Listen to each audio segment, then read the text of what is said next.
So as many of you probably know, Disney is one of the biggest things in the world. Certainly when it comes to like the Disneyland resorts and Disney World and everything, there's just a non-stop juggernaut of making people happy, from movies to all these different theme parks and everything.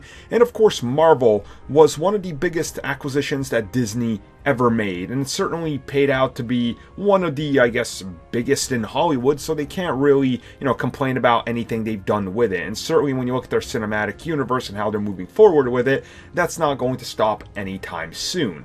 So of course, Disneyland did announce that they would be having a Marvel-themed expansion that was coming to Disneyland resorts. But the catch is, as we recently found out, they can't call it Marvel, and it can't have Marvel in its name. So now you're probably scratching your head going, okay, so Disney owns Marvel, but they can't use Marvel. What? So here's what it all comes down to.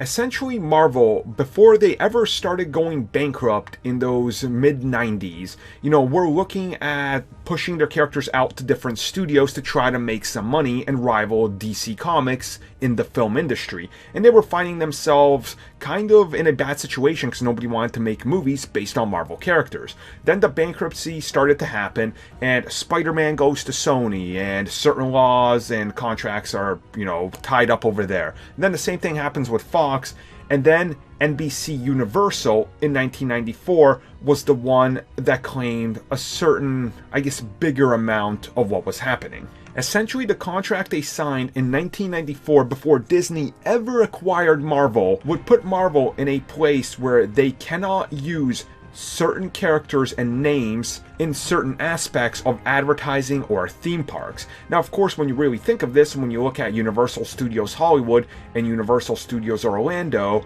who have had their own theme parks and still have them that were using Marvel properties there, this all starts to make sense. And to make this even crazier, these laws only apply to certain things, like theme parks east of the Mississippi River. So Universal is exercising their rights for the characters they have in their park and their movie, and Marvel can't say anything about it because it's in the contract. So it's sort of like that Fantastic Four rule, where Fox can just keep putting out a movie every 7 years and they'll hang on to their rights and Marvel can never get them back. Boy, what a mess, huh? Hopefully it'll get it worked out soon, because it's kind of weird. It's guys, so west of here I can see these characters, but over here I can't.